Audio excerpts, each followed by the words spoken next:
I mean, it's, no. I'm. This is more entertaining than Impulsive, his own podcast. Now we're talking.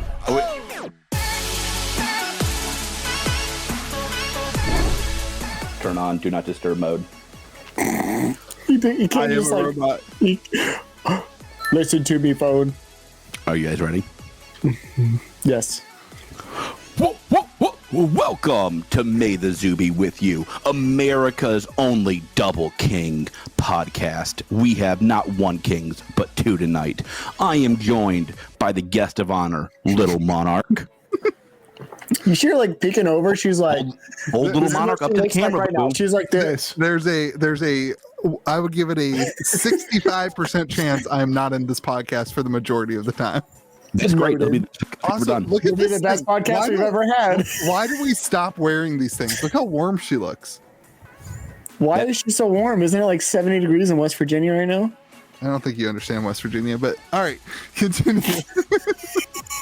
I don't. Nobody does. Continue on. That's it. I am also joined by Louis DeGeorge, the fake king, as he will be exposed later tonight in a king hell in the cell, as we learned from whatever the podcast was that James Wright was on. We'll talk about later today. James Wright loves hell in the cell. And I am also joined by the Metazoo king, Mitchell Murray. It's Metazoo. So, He's got more Metazoo. more Metazoo product than anybody else in the universe. at least I didn't. No, George got me really beat on that one. I'm also not holding. I'm just trying to sell it. I have more Kickstarter than Mitch does about anything else, I bet you. I guarantee you. If you have more than 200 boxes of Kickstarter, we need to have a legitimate conversation. So when we started this, I was like, I will sell the Metazoo, but I can buy a yacht. Now I'm like, damn, I can buy a yacht. Why would I ever sell Metazoo? Metazoo, right? It's not going well. Got him. Today we are talking about. Oh God, are we doing this? Are we really doing this? You have to tell people what you're talking about. It's important. George doesn't listen to podcasts. He doesn't get it. Yeah, he only listens to himself. Dave. That's all I listen to. Tell him Steve Dave. That's it. That's literally it. Somebody last week said, "Why do you have this guy on your podcast? He's so rude." We're talking about you. You, George. You, my man. He didn't say who he was talking about. He didn't say who he was talking about. So maybe talking about Mitch. I'm clearly the most rude person on the podcast, but it's fun. It's fun. Today we're going to talk about Everfest, the day that it releases. We're going to be on time. We're going to talk about Everfest. I already pulled a legendary. I don't know if it's going to be on time because I'm not sure you should be showing that, there, big dog. It's not released until Friday. Well, that's fair. This will be released on Friday. A box opening that's releasing on Thursday, and other content creators are cracking cases right now. So I guess that's true. That's true. What are they going to do? What are they going to do? Sasso said it was okay. The hard thing is PhD is getting snowed under right now. I will be shocked if product PhD in Dallas is. This is why St. Louis. I actually was talking to my St. Louis rep. Doesn't work. Go ahead. Yeah. I was also talking to my St. Louis rep for Southern, and he's like, "Yeah, we didn't even open the warehouse today." Yeah. So we're going to talk about Everfest. We're going to talk about the James White interview. We're going to have King Pokemon on the channel. King. We're going to talk about Pokemon with him in the Metazoo Minute with him. I don't think we're going to talk about Magic at all today. And that's it. Magic released this weekend too, right? No, I have no clue. Did Magic release this weekend? I don't think that's true. No. Yeah. Oh, okay. I thought they had lined up releases this next week then. All right. So I'm actually going to go things out of order because Louis' order is terrible. Okay. What? This was the absolute best James White interview that he has ever done by a freaking mile. 100% agree. I want a James White interview like that every week. That's exactly what I was about to say. Not every week, because listen, I carry a podcast every week, James White. I'm assuming you're the 2% that listens to us in New Zealand. What up, James? I carry a podcast every week. I know how hard it is. But for the love of God, whoever, you need to do one of those a quarter. Yeah. Do it once a month. Do it once a quarter. Outcome? This was the single best marketing Fab has done. 3 reasons why. 3 key reasons. Well, seeing the person behind the game is important. Oh, wait. I thought you were giving me the reasons. You're asking me the reasons. No, I'm asking you, what are the top 3 reasons why you feel like this was successful? It was the first time he was personally relatable. He didn't just I don't disagree. He didn't just do the game stuff. He was like, let me tell you about my other passions other than the game. Interesting. You felt a more personal connection to James White after this interview, even though he rooted for the wrong wrestling group growing up. Shout out to my boy Sting. Triple H sucks. I'm sorry, James White, if you're part of the 2%. I know who none of these people are. That's because you're lame. That's shocking. What the hell, Louis? Virginia. Louis, you're in West Virginia. Wrestling happens in backyards, I hear. For the 4 billionth time, I didn't grow up in West Virginia. It doesn't matter. Even in Ohio, wrestling was huge. I wasn't allowed to watch wrestling because it was too violent. Yeah, that actually makes a lot of sense. He didn't sugarcoat the problems. He addressed them meaningfully, and that has been all anybody has ever asked for. And by anybody, George means that what he's been asking for. Bullshit. That means that is what a hell of a lot of people have been asking for, not just a fat man in a Hawaiian shirt. Yeah, this is the we have been the most vocal. He answered a lot of the things that we brought up. He said Channel Fireball. He said Channel Fireball effed up, and listen, and here is what I love about that. You know what? Here's what he said about the Channel Fireball situation when they cracked cases and they said John Sasso says I'm allowed. What's up, suckers? And he said listen, they messed up. They apologized. They're doing what they can to make it right. What else do you want from me? And the answer is freaking nothing. Yeah. The answer is I so much more respect that answer than a garbage press release 2 months later saying we want people to open boxes on time, which is what they've done in the past. If he does one of these a quarter and goes listen, this is what we're doing right, this is what we're doing wrong, and this is the path for flesh and blood, I think the market, I think the game will be in a much, much, much, much, much healthier position. This was fantastic. Who did the interview? What was Instant her name? Speed. I was just looking up Instant Speed. And I think this is great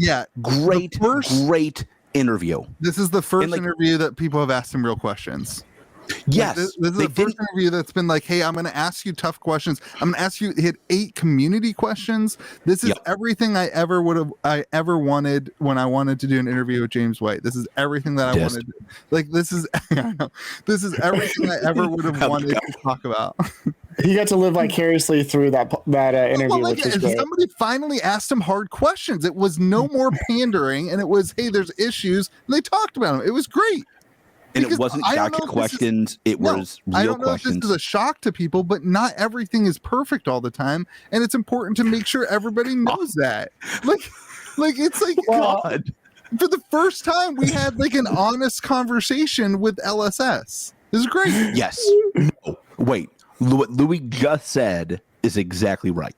Yeah. This felt like a very honest conversation. He straight up said, we have an issue with Unlimited and First Edition. In a month, we will have Fab 2.0. I cannot think of a statement. That gets me so excited. I cannot think of a statement that's on the YouTubes or the internet anywhere that gives more confidence to a flesh and blood investor than that sentence. We understand that First Edition Unlimited is not working in stores. We understand First Edition Unlimited is not working. We are working on a plan to fix it, and that plan will be out in 1 month. Boom. I mean this. If whoever you 2% beautiful souls are in New Zealand, I will not make another New Zealand joke for 1 month. If you get this message to James White, please do that once a month. Please do that once a quarter. This was, I mean this. This was the best piece of marketing I think Fab has ever done, and I'm not kidding. Well, yeah. So I think this has been I think the thing that we've been desiring. This is it. And I think all we want is we desire the best outcomes for this game, despite some of the negativity. And people have framed it in lots of different terms, but this is the outcome I think that we've desired. Not necessarily acknowledgement, but just to see an addressing of these individual issues that we've seen, and to see an outcome of that. And I mean, that's communication is important to investors and business people and stores who are having problems getting distribution and allocation and whatever, and seeing all these other stuff and seeing Channel 5. It's important for that store to hear from the the head honcho of, hey, we are working on something to make a difference. And I think this was the best. I have said for the last 4 months, a monthly blog from James White, where a monthly or bi-weekly blog where he does exactly what he did in that interview would be just perfect. And I love that we know that in a month something's going to happen, because I think a lot of the times, and I think probably in the last year they've seen issues. I think a lot of times LSS just sits back and hides and prevents things from leaking. I don't think they're hiding. They sit back and hide and because they are working on something, but they don't disclose that they're working on something to everyone. And I think I was actually confidence is good. I think I was talking to somebody earlier, and a community member. It was really interesting. It's not a thought that I'd had. What are you giving me a face like that for, George? Name names. I'm not going to name names. It's not my thing. I'm not going to put people on blast. Name and shame. This is not a name and shame moment. It's actually a really valid thought I had not thought about. Fab has very much positioned itself to be a direct competitor to Magic the Gathering. Would y'all agree? No, do you feel like they're going in competing? absolutely opposite directions. Yeah. Flesh and Blood is going after the highly competitive gameplay. Magic is going after the casual gameplay. I think that they are. I think for the average Magic the Gathering player, no. For the competitive scene Magic the Gathering player, yes. All 20. Do you feel like for the LGS, I think that I'm not sure that there's competition. Honestly, I don't know. I think Fab is just an answer for LGSs that want to put the work in to accomplish Fab. Every LGS I know runs Commander events. They've had nobody playing at Standard, and a couple of them run Modern. That's it. Nobody runs any Standard or I don't know. Do you feel like with the initial strategy, let's say prior to Monarch, do you feel like LSS was a threat to WotC? Or to Wizards of the Coast at all, or to Magic the Gathering in terms of the trajectory of where they were headed when Monarch released? I'm not talking about the aftermath of Monarch and the market and how it transitioned. I don't know. Do you think that do you feel like there was ever a threat? I'm coming out to a conclusion where there was this thought shared with me, which I'd not thought about, but they call themselves the quote new modern TCG, which is kind of building off of Magic a little bit. That's the way I've always perceived it. That's just my projection and bias. And they were saying part of the reason that maybe they do not share as much information or they're more discreet is not that they're not working on stuff or that they don't have it, but because they are getting cards printed at Cardamundi, they have a roadmap. They don't want to be as transparent because WotC can be they could take that printer time, or they could do those things to kind of block the success of that game and of that market share. I'm not saying the perspective is wrong or right, and I'm not looking to discuss that space, but it is an interesting perspective that I had not thought about earlier on when Fab was kind of blowing up and it was booming. I had not thought of, maybe the discretion of not sharing everything, which is, we keep comparing, we all have this comparison of Metazoo, which shares everything every minute, and the Discord channel, which I love through the announcements. So it's just a contrast that we keep comparing. But I was actually wondering, I wonder if actually their strategy is, well, we don't want to share too much because we don't want our competitors or WotC or Hasbro to come in and take advantage of us and potentially hurt us. I know they're not huge right now, but early on, that could have been a threat with the amount of acceleration that they saw. I think that was definitely my attitude around the Monarch season. But I think a lot of us, all of us and a lot of our community were blindsided by the hype that we built into Flesh and Blood back then. I think now when you look at the statistics and the growth of if you look at the statistics and growth, I think a lot of stores are adding Flesh and Blood, but I think some are replacing Flesh and Blood or Magic. I don't think they're replacing Magic. In my opinion, Magic is basically saying they don't care about the LGS and that their business model is going towards arena and direct to consumer. So in my opinion, Magic thinks that the LGS is dying and they don't really care. And Flesh and Blood is trying to save the LGS. Right. That's at least their business That's how they position their vision. business. That's what they are presenting their vision as saving the LGS and providing a place to play. I don't know. Like, long story short, Magic's done the homework, I'm sure, to understand for sure money and whatever. We'll see what happens. Listen, this is easy. If you want new players, you got to give them confidence. Today's interview gave them confidence. Like, that is all I'm saying. Like, if you want to give people confidence, you have to believe that the CEO is aware of what's going on. And today he made it very clear he's aware of it and he's taking steps to address it. Do more of this, please. Yeah. Please. And please how hyped are you guys to hear about Fab 2.0? Yeah, and that gets me so excited to hear like future news. I want more news that I'm excited to hear. Like, I want more of that. You know, I'm not saying build a hype train, but like, I want to look forward to stuff other than just releases. I know you like the hype train. That's what George is about. I think it'll be fun to think about what will be Fab 2.0. It'll be really interesting to see, is Fab 2.0 happen? They have that announcement that is I don't remember when the announcement is, but it's like scheduled for Q2, I think. It'll be interesting to see if that's part of Fab 2.0. My gut says Fab 2.0 is going to encourage more casual play. My gut Fab 2.0 is PvE. That it's just they're gonna change Fab to PvE. Shocking, really, really. So you've changed your strategy a lot in the last 2 years, Louis. My gut is they're gonna embrace more online play. That's my gut. No way. Yep. That's too much of a core philosophy for them to pivot on. Louis is all about that life. Listen to me. If you want to ask, is Magic the Gathering worried about Flesh and Blood? The answer is no until Flesh and Blood says, yes, we're doing online play. If Flesh and Blood created an online client, Magic would all of a sudden wake up and be like, okay, this is a major competitor. Magic obviously feels like the world is going to that direction. I do not in any way. If Flesh and Blood does that, I will be completely floored. Especially... And it's okay, like, for them to pivot on their vision, and I'm okay with that flexibility, seeing how things are moving. Yeah. I welcome continued changes. You know, that's part of the benefit of them being a small organization. They can pivot easier.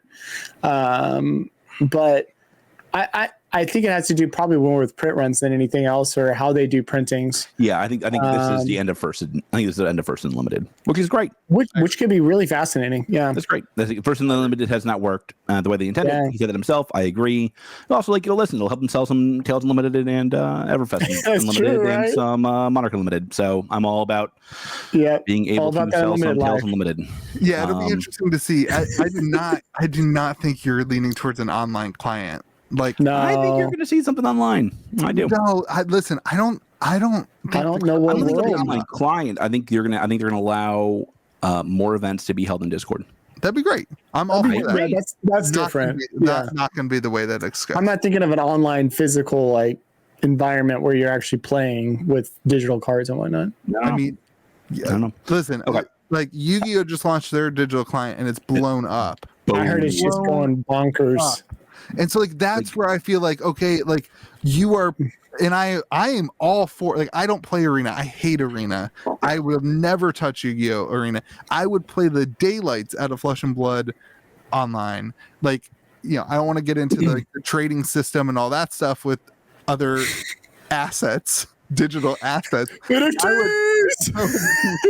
I would absolutely. I think that would be a ton of fun. All right, NFTs and PvE. We got bingo already, boys. This was quick. A digital, three-dimensional, holographic Fable card, please. Don't give them the ammo to fight me with. My point is, I don't like Arena because there's no collectability. I have zero intention of collecting anything.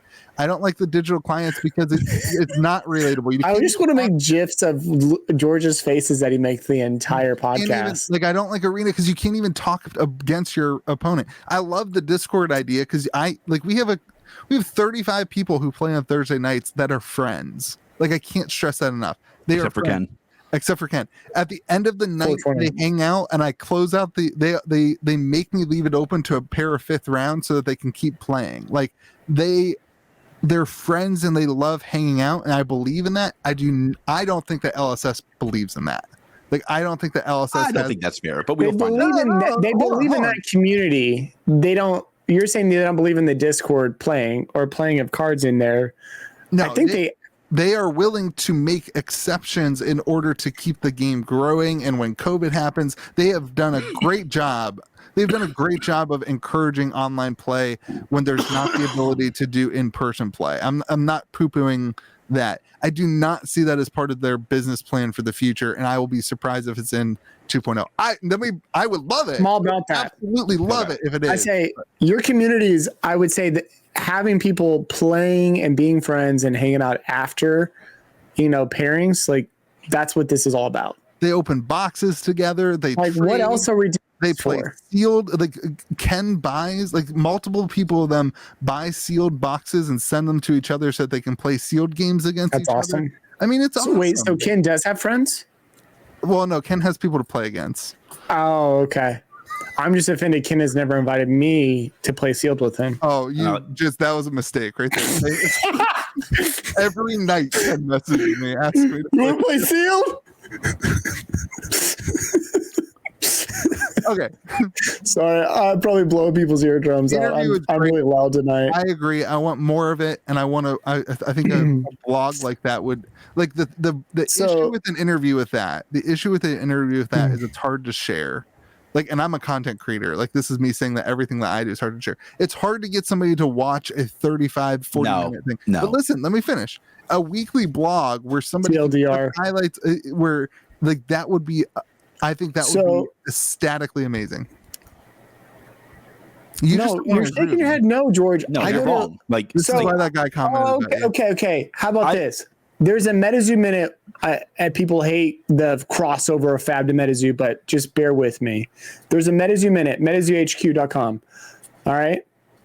Every week, Mike does a Metazoo minute in Discord. I don't have time to go through the threads and do that. Metazoo HQ takes all those and he lists them all out for me, and I can get all my DLs, get the TLDR real quick of every hot thing that was discussed in that Metazoo minute in Discord. Two things. One, I would like the record to state that it was Mitch that both times during this segment brought up Metazoo. It was not me. So I'm being very explicit. Go be angry at Mitch. Two, please bring it to me. HQ is a West Virginia native, and they are excited about the Mothman Festival. Okay, cool story, Louis. But it is true. West Virginia rocks. Yeah, I've been trying to create some segregation here between the games so everybody's at peace. But long story short, that is one thing I enjoy is having like a TLDR of here are some key things that we're seeing. Here are the outcomes of those things. It is really, really helpful. Okay, Everfest. I opened my first two boxes. We have like 20 minutes. Like, we got to roll, baby. I opened my first two boxes. Yeah, King Pokemon's going to be here. I got some on the way. Pinning Dallas. I opened up my first two boxes. It's fun. The packs are great. The paper packs. How are you feeling about them? I really enjoyed actually the props video. Like he just went like all in on it.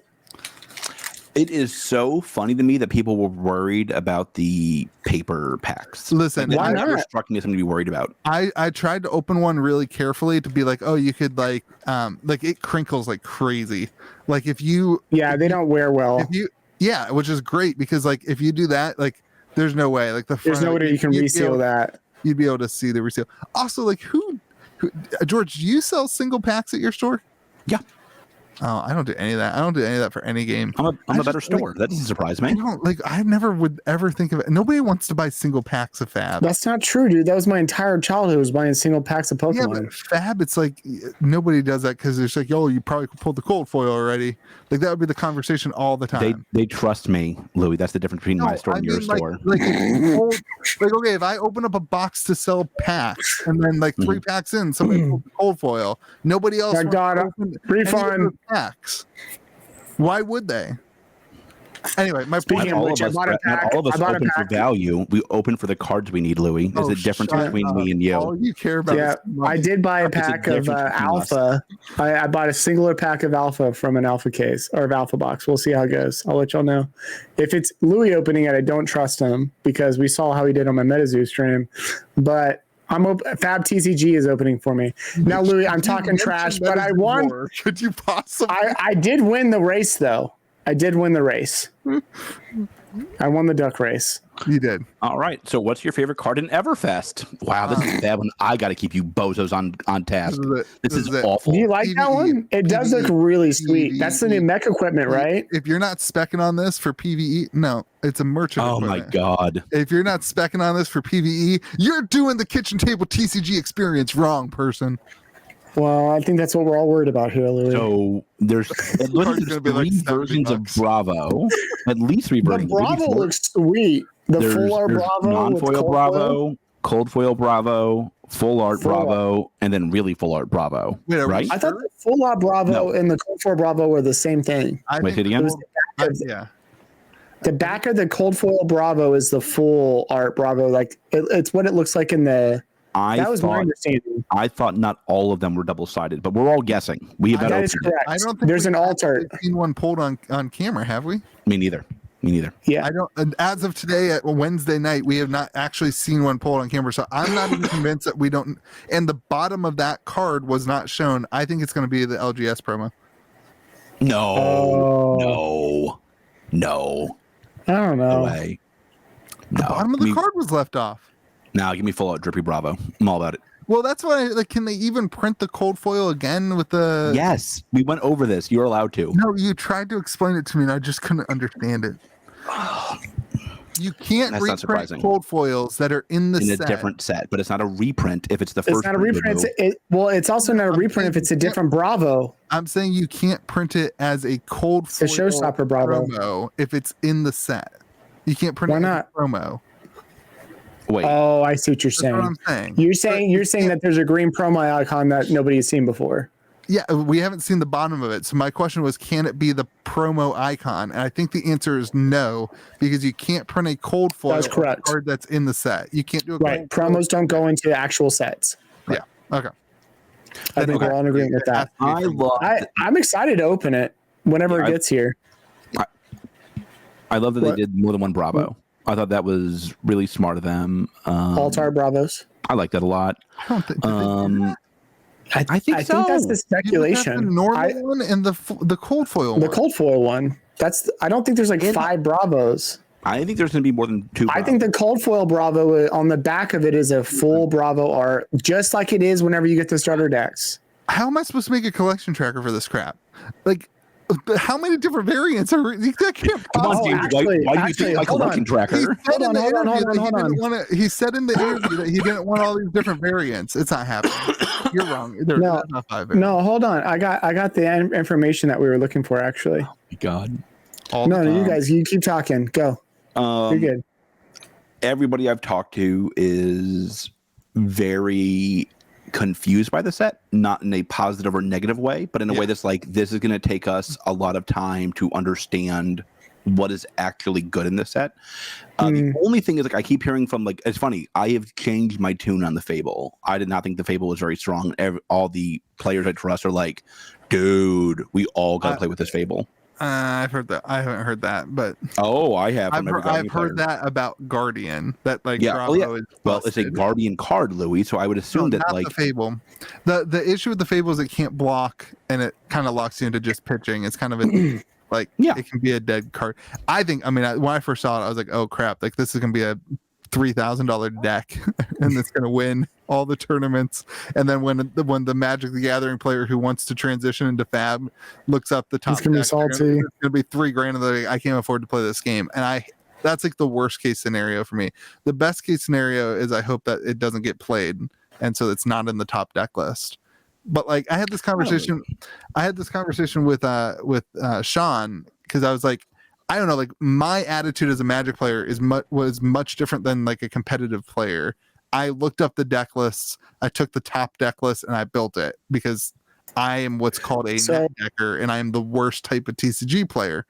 But he was like, no, not everyone's gonna do that. Like, I don't know. So I looked into it. There is one extended art in the set. There is also a Bravo double-sided. I forget who said that. It's an extended art Bravo? No, it's a double-sided. One side is cold foil and the other side is that full art Bravo.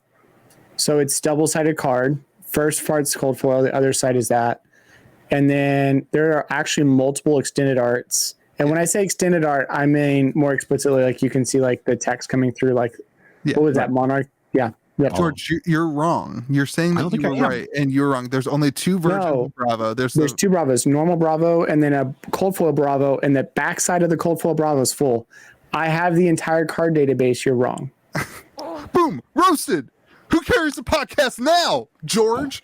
We're going to see what happens when you open cards and you are wrong. I have the card database from LSS, so I can add it to the website when I need it. It's a trick. It's a trick. They're trying to sabotage your website. God, I hope so. I don't think. God, I really, like that would be the perfect way for James White to cap off his week in George Love Fair is like for him to just randomly sabotage Mitch's dead website. I'm actually shocked. There are a lot of extended arts in this set. Yeah, that's the whole thing.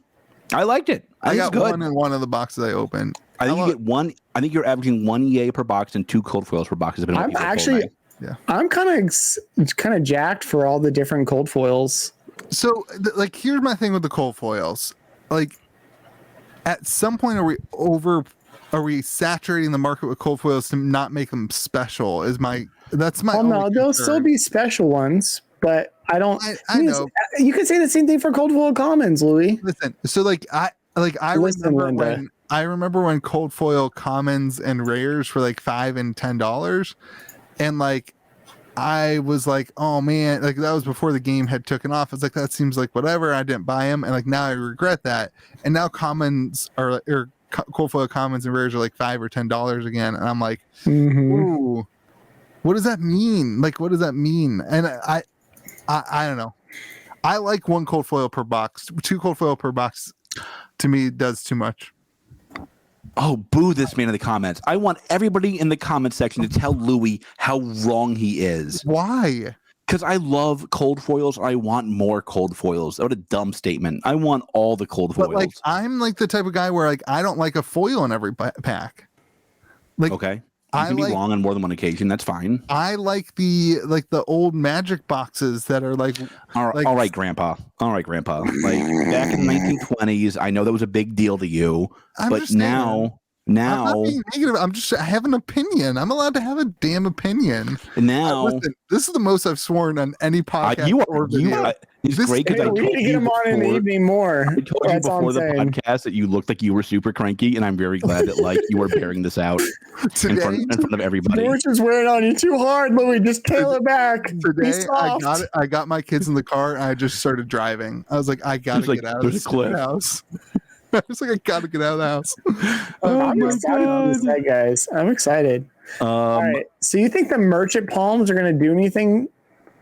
So no. Okay.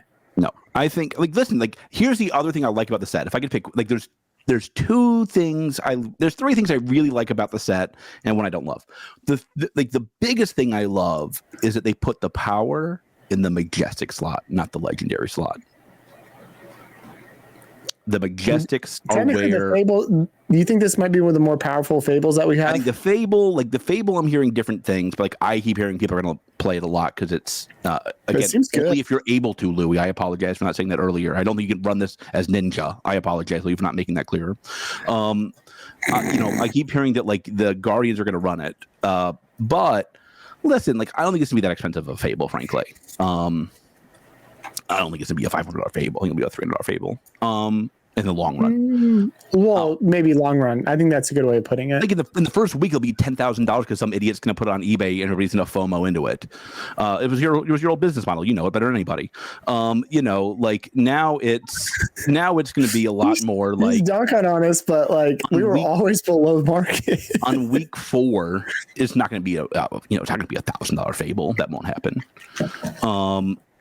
Right. So I think the power's in the majestic slot. All the players, and I look at my store Discord, they're all sending around pictures of majestics, and I think that's great. And there's a lot of majestics per box. No, there's a lot of legendaries that are pretty powerful. The power is in the commons and the rares in the set. That's my take. So I think that's always true, and that's great. My point is more going to change the game more than the majestics are. Oh, is that true? You think? Yeah. No, you're wrong. I think you're wrong. You always think I'm wrong. That's your default. Well, so George, statistically speaking, there are going to be more commons and rares and I would argue that those are going to have a larger impact over one majestic or. There's a few really good majestics. Don't get me wrong. There's a few really good majestics, but a lot of the majestics are.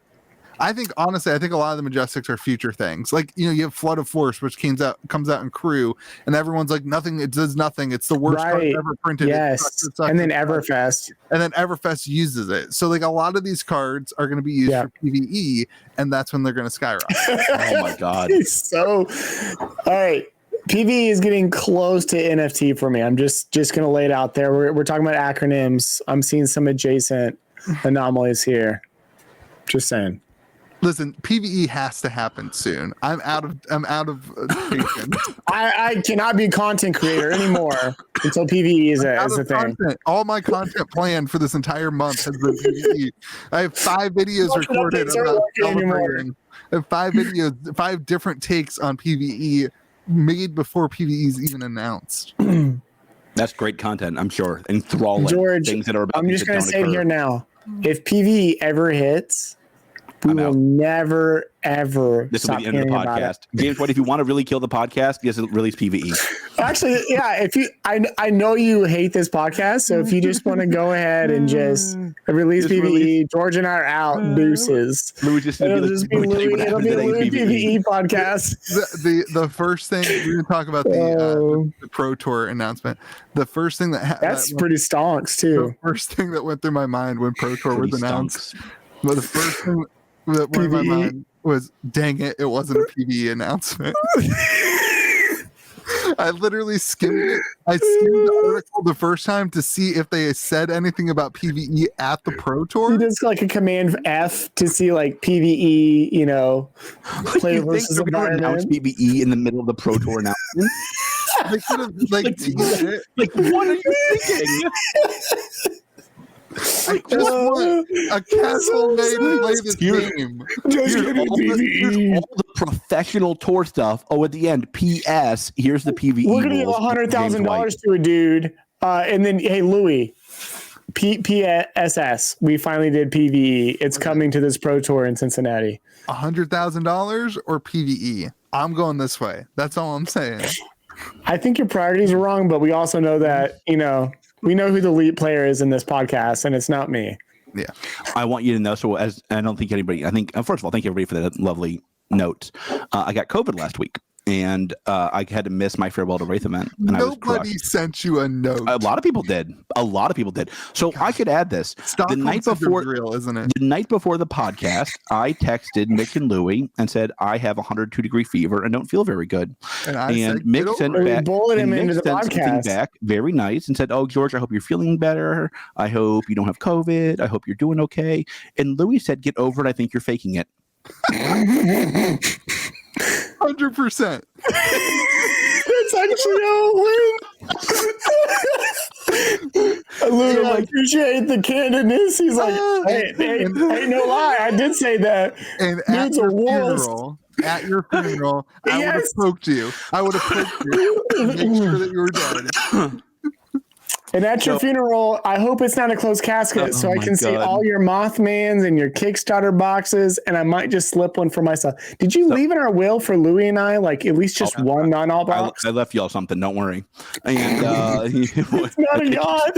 A Kickstarter.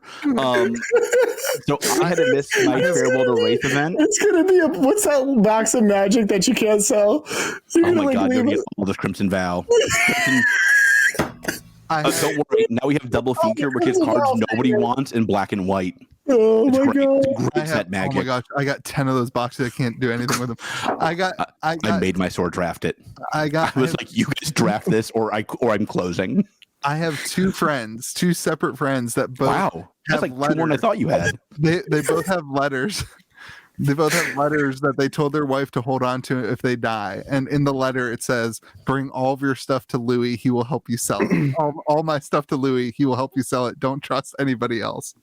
Oh, the king! The king! Man. All right. Is that enough? Have we talked about Flesh and Blood enough? Do we have it? We're good. Yes. We're good. We were just talking about the death of our comrades. Perfect timing. How are you? I'm not exaggerating when I tell you I have seen every single one of your, of your videos, of your podcasts. Oh, well, thank you. Even the ones that Mitch couldn't be on, I watched them all, and I missed you, Mitch, when you weren't on there. So I appreciate that. People say that they miss me, and I'm like, oh, well, thanks. It's good to know that people value having me on the podcast. So I appreciate you sharing that. Oh, absolutely. Absolutely. Well, we appreciate you being on. Yeah, we're honored to have you on. I think we want to talk a little bit about where you see Pokemon and where you see Metazoo. And I think, listen, I think we have quickly become a Metazoo focused podcast, I think.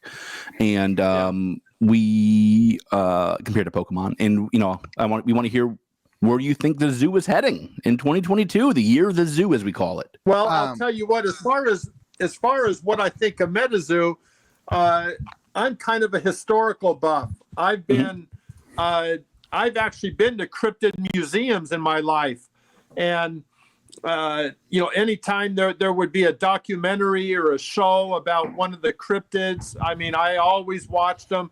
I've just it was kind of like a built-in. I was a built-in fan even before they started.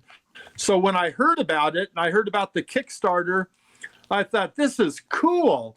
I said this is me. I collect everything from 70s, 80s, 90s, all trading card games I collect, and then being having them deal with real characters, right? Yeah. And especially being cryptids, that just had me written all over it. And so I like to say I'm smart, because I got in the very beginning and I got a lot of very, very special stuff. But I still have everything I ever had. I never sold anything. I love having it. We have the same problem. I'll be honest with you, King. Me and you have the same disease. It's not good. Yes. And our wives yell at us. You're right about that. You're right about that. No. My wife wants to know what all this stuff is up there. Oh, Lord. Wow. 2 uncut sample sheets. Dang. Wow. But I want to just show, my pride and joy is these sample sheets. Yeah. The non-hollow, the non-hollow one, and I don't know if you can see in the wow. That's incredible. That's crazy. I just love those. That's awesome. And I'm trying to build, that has a complete set of the samples. I'm trying to build a loose set. And right now I have all 50 of the sample non-hollows, and I have 22 of the sample hollows with all the good ones. That's and fantastic. So it's going to be hard to build that. Yeah. And Michael's not much help. He doesn't have any more. He's done. He's not helping the market. I know. Well, he's not making your life easier. On giving some out. Yeah. He actually, I got him to move here to Vegas, and he's living in Vegas now. Yeah. And he'll be here on the 4th. And so if it turns out he doesn't have any samples, probably our dinner is off. That's right. Make sure you help him move. Make sure you help him move into his apartment or his house, and then you can just take whatever you want from him. Right. Did you reach out to Bad Boy Gaming when he opened up all of his? He opened up 10 sample packs, right? Did you reach out to him? Wow. I saw that. He had 10 sealed sample packs? Yeah, he had put them in his closet. Mike had sent them to him, when the Kickstarter was going out, and he had just thrown them in his closet, and then he's like, "Oh my gosh, I just found these." He said he lost them. He said at some point they were in the trash, which is hilarious. Oh my god! Well, you saw this. There was an auction for a moderately damaged sample Mothman, and it was because the guy had put it in like a bulk drawer. Yeah. And it had gotten dinged and dented. I get stuff sent to me all the time. That's just, it was like, and he sold for $22,000. Yeah, that's like unbelievable. Maybe you guys know, but my 10 packs that I got a long time ago, I kept them sealed. I'm an incorrigible collector. I know, I've lived long enough where I've learned what to do and not do with these things. Yeah. So I kept mine sealed, but But I didn't know where they were. And then Michael told me, he said, yeah, well, a year ago I sent you these 10 packs. I said, man, I don't know where I put them. And I did find them. And then I learned that you could shuffle the cards over inside the cello pack and see what's behind. Oh. And it turns out I have the Mothman. Hey! So I have the sample, the sealed sample Oh my God. with the Mothman. I have it over here. I don't know. I'd have to go get on. George is looking for one. I'm telling you, I think I found one. George is punting. It's outside of Lonnie's budget right now, I would say.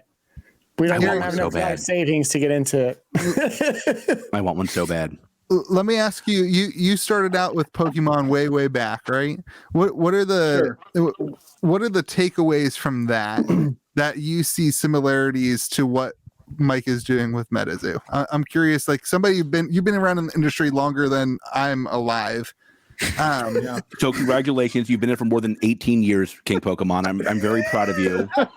You've survived almost 2 decades in the industry. Great job. What is it that makes you excited about this game? Other than you got the cryptids, you got all those things that you already mentioned. But what are the correlations to the way that they're setting up the plan and the model? Yeah, a couple things. I was a Magic guy, before Pokemon came out. In fact, behind me right now, I was playing with all my 90s sets just last night. And so when Pokemon came out, I just loved the idea of them. And I had 2 young sons. They were at the time, I think, 8 and 9. And so I got involved. With bringing Japanese promos over and grading them and selling them on the Home Shopping Network, or whatever it was called at the time, Shop at Home or whatever. And then my sons were into it. And then I loved trading cards because I've collected everything in my entire life, all trading cards. And so this was something I could share with them. And so it went from being a little business thing to being, a participation thing with my boys. And I absolutely fell in love with it. Like I like to say, within a couple of years, they found girls, and that kind of ruined that. But I never stopped. I mean, I loved Pokemon from the beginning, and I just kept on with it. And I've always been a hoarder of cards. And so that's why I have the crazy stuff I have today, because I just never wanted to give it up. And fortunately, I had jobs that I could afford, to hang on to them and not sell them. And so, I was so excited with Pokemon and that. And I'll tell you the truth, like everything else, I got into Yu-Gi-Oh! And Dragon Ball Z. And I got into all the subsequent sets, just as far as filling my binders and trying to have everything. Yeah. But I never had the passion that I had with Pokemon. I never had where it actually played a big part in my emotions and my feelings and my memories with my sons and all that, until Metazoo came out. Yeah. That has turned into, and I think I can say without getting too much hate, that's turned into a priority for me now. I love Metazoo. I love everything about it. I maybe not the playing cards, but I love the cards, and I love the work that Michael and Steve are doing. And also, I'm proud to say they're very good friends of mine too. And so I'm kind of kept up to date on what they're doing, but they're good about that anyway. They're transparent. Yeah. They tell us all what's going on. Yeah. And I can see myself in my last days, which might not be all that far away considering my age. In my last days, I can see the happiness continuing, the way I feel inside about Metazoo. It's a real passion for me. That's cool. And so I took a lot of heat for that a year and a half ago. I would say on E4, I would say, this game just seems to have all the right stuff going on. The people involved are passionate. They're not, flippers. They're not trying to start and sell. And they actually, and Michael had been working on it for years before, 5 years before. Right. I've seen his binder with hundreds and hundreds of pages where he took notes all these years on what he wanted to do, where he wanted to go with the cryptids and with the game. Plus, he was a Magic player like me, so he was familiar with with what to do, and so because of that, having that close attraction, it just made my passion even deeper, because now it was suddenly personal. I wanted Michael to do well. I got upset when I saw all the negative comments. I tried to tell everybody. Don't read the comment section on this podcast. I'll warn you now. Don't read the comment section on this podcast, King. I will warn you. I don't read them, and I don't recommend you do either. Just a word to the wise. If you, I also share your hate if it helps any. I read the comments. I think it's both of us. Whenever you have that much hate, the opposite side has that much joy. I think that the reason people hate things is because they hate seeing other people happier than them. They hate seeing other people finding joy in something that they don't understand, and that's a shame. It's a shame that people can't just be happy for people that are excited about something. And for me, one of the biggest things when I was Mothman, because the Mothman museum and statue is 35-40 minutes away from me, and it's a thing to go to the Mothman museum, and it's a thing in West Virginia that people talk about. There's actually it's the thing in West Virginia. It's the thing in West Virginia. I would love for there to be a Metazoo card for the it's called the Mystery Hole in West Virginia. People drive all the I'm out. Do it. Don't, Mike, for the love of God, don't do the mystery hole. All right? Keep this above board. All right. Good God, Louis. It's like a shack, and you go in, and everything's reversed. All the whole thing is built. Louis, this is getting worse. You're you go to the magic hole, and you go in the back of the shack, and you're having a good time. I have a feeling you guys have talked about this before. I know. Unfortunately, that was the first time. I didn't know about Louis' magic shack hole. I'm gonna pull it. Listen, but there's so many things like that localization in Oklahoma. Well, we have an Oklahoma sticker with Bigfoot Man on it, and everybody's bumper sticker here in Tulsa. So it's a really common thing. The localization of cryptids and to the communities around them is super important, and it's baffling to me that nobody has reached into that until now. And that's what for me hooked me on Metazoo. The idea of everyone knows their local. A lot of people know their local global cryptids. Chessie. I mean, you think of Loch Ness Monster. None of that's a new thing. I had a dog. I've watched. I think countless Discovery Channel things talking about the Loch Ness Monster. I don't make his dog's next name.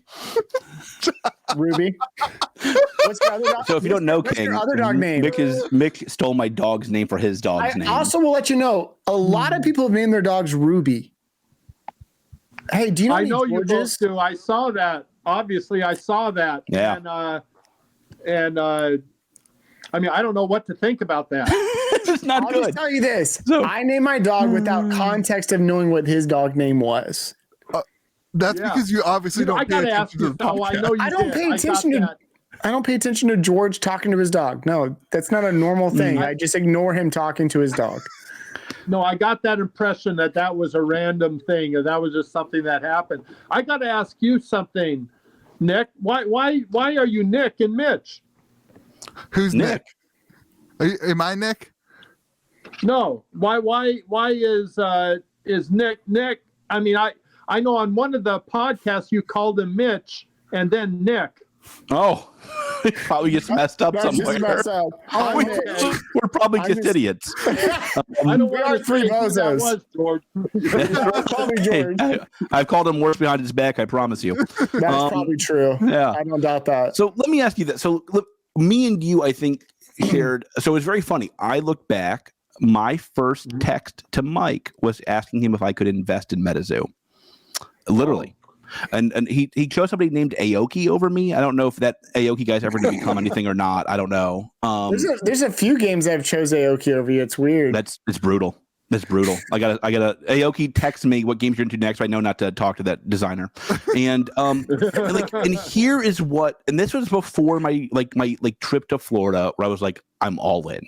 This was like when I'm like, okay, this Mike guy is brilliant. He's making a lot of the right moves, and he understands the TCG market in a way a lot of other people aren't understanding it. Then I went to Florida, and this is like where everything turned with me. I took a box of Cryptid Nation First Edition. At the time, it was worth $120. Right. And we opened it up at the pizza place, me and the whole Metazoo team that was at the MegaCon that Louis stood us up for. And the waiter, who has never collected cards in his life, loved it. He was like, oh my God, what are those cards? Can I follow you on Instagram? How do I get a box? Yeah. And George had his first Instagram follower that day. Yeah, that was it. He's my best friend. I talk to him every day. To this point, it's the only person that follows George's account. I actually do not post. I follow George's account. A similar thing that happened to me on the airport where I was wearing a Made the Zoo Be With You shirt, and people are like, what is that? And they're asking about the zoo. So let me ask you this. Like, did you see that a lot in the early days of Pokemon where people were just like randomly drawn to this persona of the game? No, it was more of a learned thing, I would say. It was more of a getting used to thing. A lot of us had heard about the Japanese what do you call them? When you watch something and it makes you nuts. Seizures. A lot of us had heard about the seizure thing with one of the Pokemon episodes, and that was in Japan, and that was part of the internet. That went on the international news, and so that was out there. But no, it was really a thing where you just kept hearing things. The kids, they had the Game Boys out ahead of time, the cartoons, and the cartoons were dubbed and captioned, and it wasn't like this. It was almost like Metazoo was a sudden explosion, and everybody loved it or hated it. People weren't in the middle. I tried to say earlier on E4, I tried telling everybody, listen, get on board with it. This is out of sight. I haven't been this excited over it. And that means something, with me. I have a lot of experience in this, and I tried to tell all my friends on E4, and I just got bombarded with negativity. And I finally gave up, and only if I wanted to annoy them, I would mention Metazoo in a post or something. And but I'll tell you what, who got the last laugh? Amen, brother. Amen, brother. Let me ask you this, and this is something I've not understood. Somebody asked me, what's the difference in all these little Facebook communities between all these different games? I'm like, oh, they all have one thing in common. They all discuss Metazoo. Why do you think that is? You go to a Metazoo group, they're all talking about Metazoo. You go to Flesh and Blood group, they're all talking about Metazoo. You go to the Genesis group, they're talking about Metazoo. Metazoo seems to have taken over the zeitgeist of TCGs right now. What do you think caused that?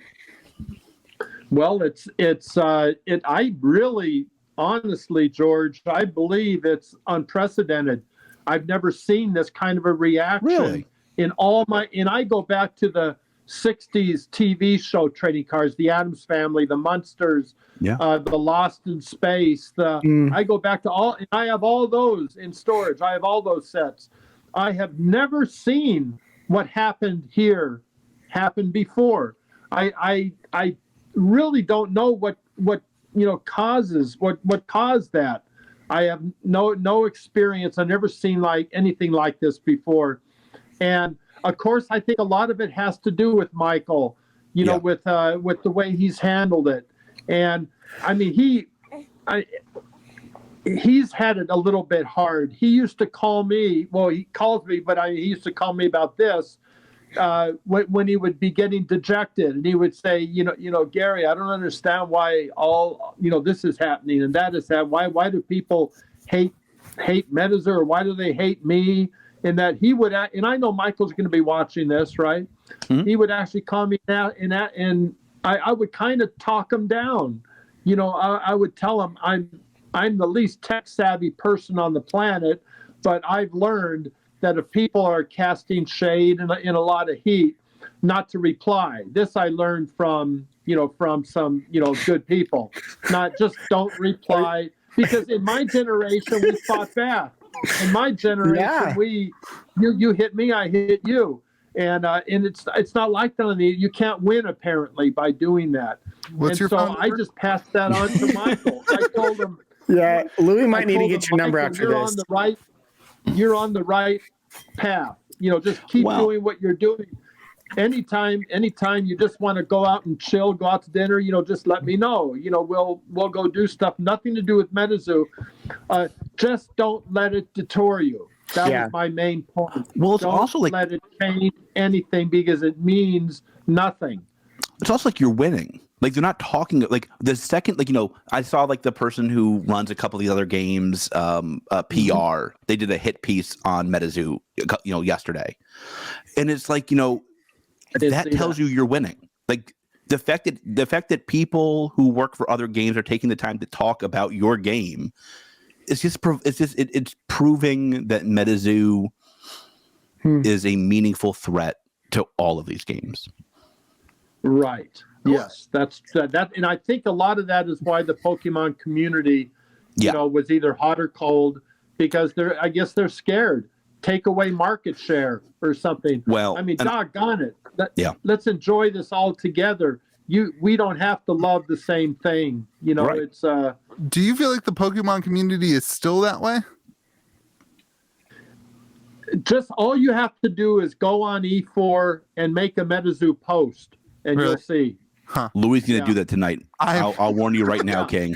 Like Louis is Louis just got right a new video to add to his channel. What will happen to E4 if I post this? And he'll record responses. Then he'll call the King, being like, "Why are they so mean to me?" I'm not connected at all in the Pokemon community, but I see a metric ton of people trading Pokemon slabs for Metazoo boxes and cards. So I was, from my perspective, I've seen a lot of people coming in from Metazoo into the space, in from Pokemon into the space, which is super interesting. I mean, the Facebook groups are like, it's like every day I see 4 or 5 posts of slabs for Metazoo. Crazy. It's turning. No question about it. And what you can put on a E4 post, I love Metazoo. How about you? and that'll be shut. That thread will be shut down in 15 minutes. Yeah. Well, I think it's interesting. I don't think that I think Pokemon it's the biggest IP in the world. Pokemon is obviously too big to fail. There's not going to be any hey, I don't understand why anybody would be so negative as to it's taking up market share. I can't think of a bigger market share than Pokemon. And I agree with your sentiment of why can't people just enjoy what they enjoy? And if you don't like it, move on. I love there's a content creator that made a video this past week about Metazoo, and it was this total hit piece on Metazoo. I was like, all you did was make the dialogue on your channel Metazoo for a full day. You just brought free attention to Metazoo. That's what you did. You promoted their game, and more people, the only people who are agreeing with you against Metazoo are the people that were already on the opposite side of Metazoo. And now what you've done is you've just opened the door. So it worked perfectly in the favor of companies for that. That was a strategy back in the 40s and 50s, where actor A would go out with actor B just to create a buzz and just to get, the rags, inquirers, and that to talk about them. Because if they're talking about you, then you're pertinent. But when they stop talking about you, then you're in trouble. Yeah. And so up until this point, when Metazoo needed help, rather than standing on its own, that all helped. That all helped a lot. It bothered me because I'm kind of the sensitive sort. It bothered me to hear negative comments because I had a personal connection too, to the creator. And it bothered me knowing that he was being hurt because of a lot of this.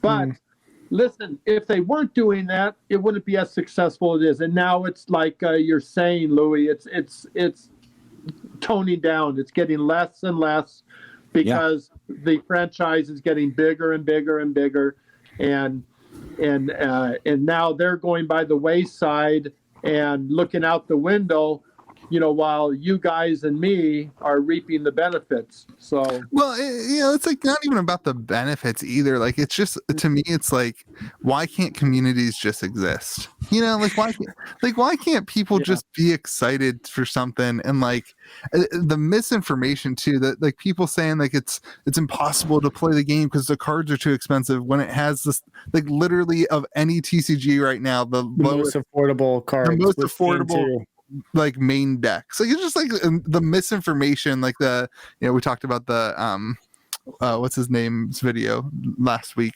but anyway, it's just annoying to me. I don't know. I mean, so let me ask you this. Something that I don't think has been discussed enough is the power of the IP, and you kind of hit on this a little bit. Do you think Mike obviously has, I believe, the next 3 or 4 sets planned? Is there a set coming out that you're most excited about? I recommended to him, as if I know anything, right? But I recommended to him a year and a half ago that he has to do a Metazoo in Space series. Amen. Well, he was all over that way before he met me. I was hoping you were going to say it. UFO set. And is it going to be glow in the dark? Why would it be glow in the dark? To the UFO set, myself. Space? It's not going to be glow in the dark. It's going to be. They're going to be. It's going to hover. It's going to have right. It's going to be levitating. Magic Mike comes to all of our houses. Even he just hovers to my doorstep. Going to space has always been big. I remember when Power Rangers, after the first or second, every Saturday I'd sit on the bed with my sons watching Power Rangers. And when one of their subsequent, seasons, they came out with Power Rangers in space, and it was huge. It was monstrous. So I know anytime you go to space with one of these things, it's always big. Yeah. But he was way ahead of me on that anyway. I told him he needs to get in touch with Tom DeLonge from Blink-182. Last year, Tom DeLonge Tom DeLonge worked with NASA to release all this data and information about space and aliens and all this stuff. And it was like a huge thing in the music industry and the space. I read space blogs and space like all the time. Are you friends with Elon? No, listen, Elon. Tom DeLonge, cool. Mike and Tom DeLonge working together to make an angel. All right, anyway, move on. I'm getting too excited. Space. He's like, I'm just getting UFO. I want my boxes to turn into a rocket ship. I'm going to the magic hole after this, you guys. All right. I'm with you there. I'm with you there, Louis. The mystery hole. The mystery hole. I'm sorry. Did my face freeze for you guys? Yes, you're gone. Your video's gone again. Oh, so no. Let me ask you this: is there the way I have always viewed Metazoo is that the IP based on the card game is the strongest asset. Like the biggest asset Metazoo has, in my opinion, is the artists. And you can see Mike recognizes, right? Yeah, like today they're doing the Kickstarter, and all of the money from the artist proofs goes right to the artist. And the artists are that's his brand. That's his brand. You know a lot more about the history of these TCGs than I do, obviously. Is that common, that kind of personal relationship between the designer of the game and the artists? Well, what I really believe as far as the artists are concerned is that he started off, like with Larson and the fellas, with some good ones. But Michael kept his mind open. He scoured Instagram looking for artists, looking for people that might be able to participate, in that. And plus he listened I recommended Chris RWK to him. Oh, wow. And, where I knew Chris and his wife, very well online, and they had some flooding trouble. And I talked to Michael and I said, listen, there's this guy, Chris RWK. Michael and I have a little charity thing we set up, money to give out to people. And Chris RWK was flooded out, his entire house, and him and the kids had to move until they could fix the walls in that. And Michael right away said, yes, let's send him money. Let's send him what he needs to get this fixed. Now, these are stories you don't hear about, right? Right. But this is honest to God, Michael. I mean, I do a lot of charity stuff. It's probably not much of a surprise. But for Michael, he wanted to participate. He wanted to send Chris whatever he needed to get back home and get his kids. And this was before Chris had anything to do with Metazoo. Yeah, that's cool. And then suddenly Michael started, looking at some of Chris's stuff, and it's amazing. It's just great. I met him at shows and things. And so I told him, I said, listen, why don't you draw some cryptids and see what Michael thinks? Michael loved them. And now Chris is the art director for Metazoo. Yeah. So, it's just funny how those things develop, but the artist and the artwork is critical for this. Yeah. And I love the artwork. I mean, this bunny man is just crazy. I mean, I love you see on my walls, my two favorite guys are Joint Snake and Moth, and my wife's is Mothman.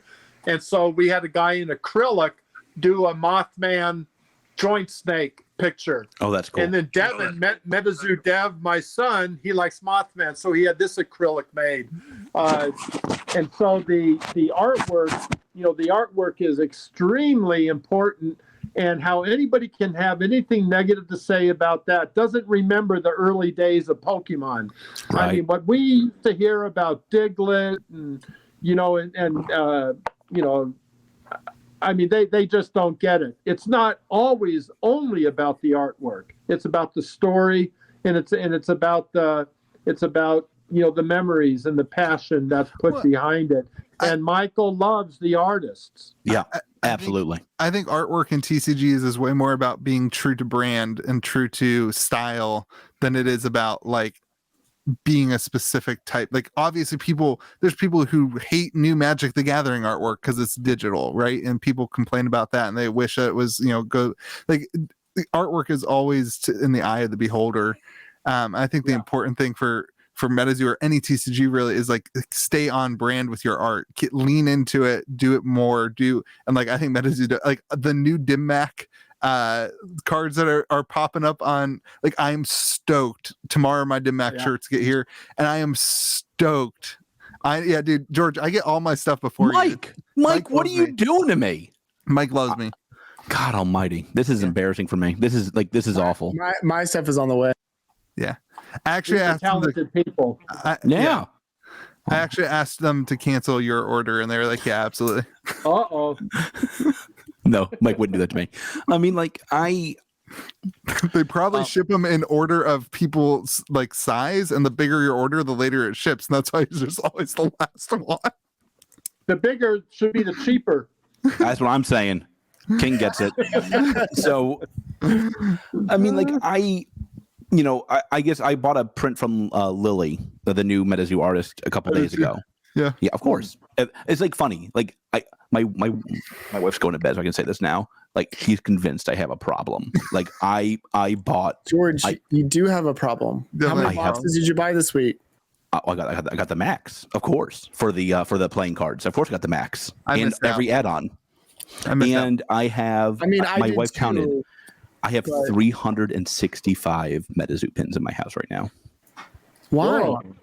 What do you mean why? Why don't you? Did you hear the king? He's like, whoa. King, that's not good. Is that too many, you think? That is honestly, that is not enough. Okay, good. Now we're talking. My favorite to hear. My favorite comments about this segment of our podcast is the ones that accuse us of pumping and not telling people what we own. I'm like, there's nobody more transparent that they own way too much. I am They're not deeply selling it. irresponsible when it comes to the zoo. And I am- also never sell it. I never sell. Right, and I hate to sell. Yeah, I won't sell. I hate to sell too. I Yeah, agree. it's like awful. And I've been talking about what I have. I talked about my uncut sheets, my sample set. I mean, and later I'm going to talk about some other stuff. That's going to be interesting. So I want to hear about sometimes your. on certain forums I don't talk about it because I don't want to get bombarded with people wanting it. Yeah. Because I hate to say no. Yeah. And yet I get that all the time where I have to say, well, no, not for sale, but at some other point. But I went through that with Pokemon too. Yeah. I got my camera ready for my sheet. It's going right the back sheet there. Mike's gonna give us. He said, Yeah. It's going right back there. I don't know what sheets we're getting. I mean, I bought some uncut sheets, so I got the uncut sheet coming. So I got the uncut sheet from the trading cards coming. So I'll put that there if we don't get our sheets. But Cool. I love the just the flavor and the style and the direction. And you're doing it when we're in Orlando. All three of the four of us will be in Orlando. You're doing a beta Magic the Gathering box. You know this, George? He's doing a beta box, a Pokemon base set box, some Yu-Gi-Oh box, which I've never heard of, and a Metazoo Kickstarter box. Yeah, the Yu-Gi-Oh box is the Legend of the Blue Eyes first edition. "Oh my god!" Which was That's their insane. first release, and it's a major, value item. Of course, the beta box that hasn't been done very often, and so we're cracking the beta box. We're cracking the Legend of the Blue Eyes White Dragon first edition box. We're cracking the Pokemon first edition box, and thanks to me, we're going to be breaking a Kickstarter Metazoo box at the same time as those big three. Wow. The big four. I'm so excited about that. I'll probably be. They want me. This is Heritage Auctions. Yeah. They want me to open the first edition base box, and it's hard to say no to that. I love that too. Yeah. But we're gonna have the Metazoo box open at the same time. Cool. And that's huge for the franchise, and I'm so happy we were able to get that on. And so that's going to be in Orlando, and it's going to be on Sunday now, not Saturday. Yeah. I had listed on my Instagram it was going to be Saturday. Now it's going to be Sunday, and hopefully, I mean it's going to be live streamed through Aoki Card House. Oh, cool! And Let's go. And I got Steve to make me a nice video that I'm messing with that we're going to use to advertise it and to show at the convention. And you see that little bit of news. I actually emailed Louis. I wanted to give somebody a first crack at it, right? Give somebody a scoop. Yeah. And so I messaged Louis.